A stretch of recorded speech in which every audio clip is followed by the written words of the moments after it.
When Albert Wright stepped out to mow his lawn on a seemingly ordinary day, he couldn't have imagined how drastically his life was about to change. Within moments, the ground beneath him began to give way, revealing a sinkhole that would ultimately unearth a hidden world beneath Black Hawk, South Dakota. What lay below the surface wasn't just a geological anomaly, but the remnants of a forgotten past, a massive, abandoned gypsum mine with a wealth of secrets. Albert Wright, 56, was no stranger to yard work. That morning, everything seemed normal until he felt an unusual shift underfoot. Turning around, Albert froze in shock. Behind him, a gaping sinkhole had opened up, swallowing a portion of his yard. Terrified, he bolted to his neighbor's house, pounding on John Trudeau's door. John had already noticed something amiss. His water had mysteriously stopped running that morning. Realizing the gravity of the situation, John's wife called 911 military authorities responded swiftly, evacuating nearby homes and investigating the rapidly growing sinkhole.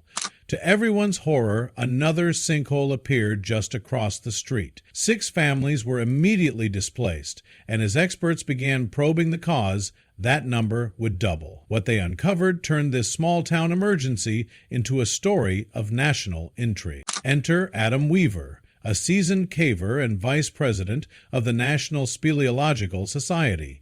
Upon hearing about the sinkholes, Adam and his team volunteered to explore the mysterious underground structure.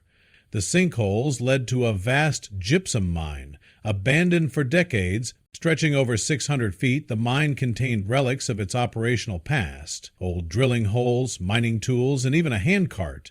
Initially opened in the 1920s by the Dakota Plaster Company, the mine had closed roughly 30 years later. Gypsum, a mineral commonly used in plaster and drywall, was abundant in the area, making the mine a significant operation during its heyday. However, as Adam and his team ventured deeper, they realized this wasn't just any old mine.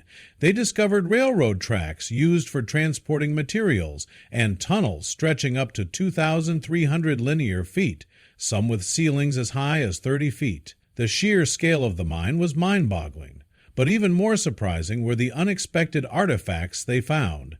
As the team navigated the mine, they stumbled upon an astonishing sight.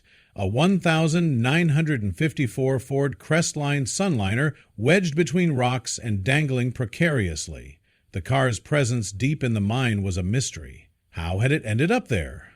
The team speculated on 2 possibilities. Either the car had fallen through a surface sinkhole after the mine's closure, or it had been there all along, perhaps belonging to a mine worker. To their amazement, the car was in remarkably good condition given its circumstances. Just as the team was processing this find, they encountered another vehicle, an even older truck. These discoveries added an element of intrigue to the mine's story, sparking endless questions about its history and the people who once worked there. Despite their fascination with the artifacts, Adam and his team remained focused on their primary mission, mapping the mine. They measured extensive networks of tunnels, some wide enough to resemble underground highways. Other sections, however, were collapsed or flooded, rendering them inaccessible. The team's efforts revealed a labyrinthine structure, showcasing the scale of mining operations in the early 20th century. The Dakota Plaster Company's connection to the mine was confirmed through historical records.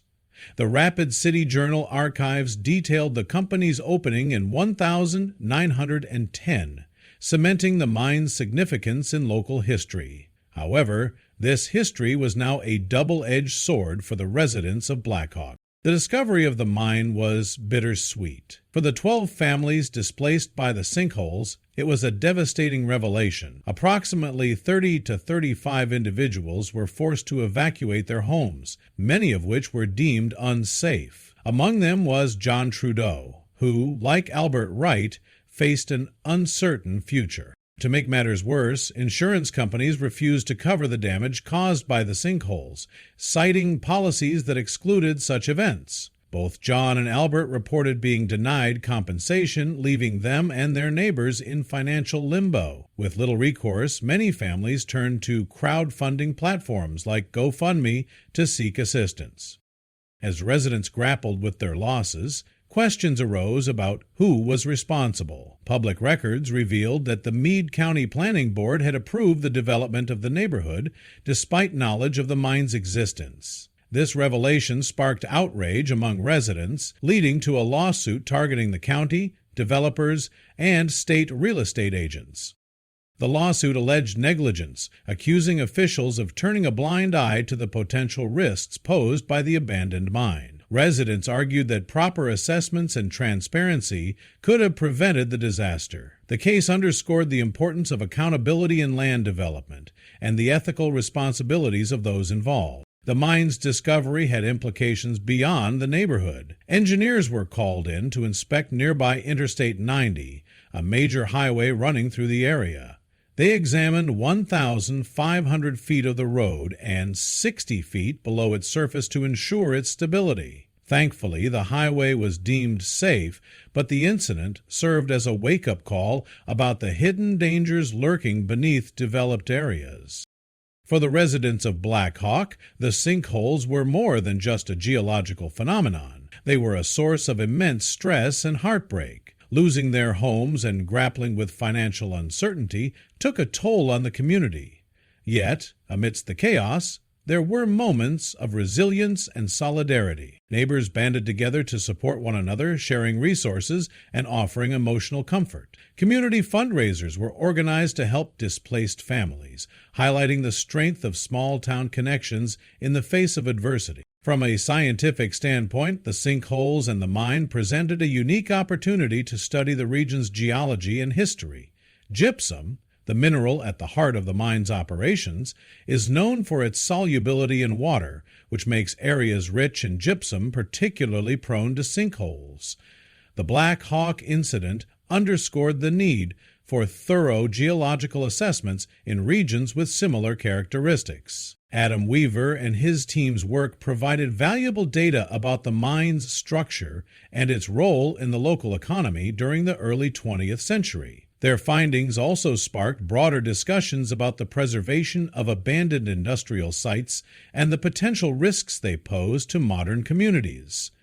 As Black Hawk begins to recover, the focus has shifted to preventing similar incidents in the future. County officials have pledged to review land development policies and improve transparency in zoning decisions. Meanwhile, displaced residents continue to fight for justice, hoping their experiences will lead to meaningful change. For Albert Wright, John Trudeau, and their neighbors, the sinkholes have forever changed their lives, leaving a legacy that will not be forgotten. The story of Black Hawk's sinkholes is one of discovery, loss, and resilience.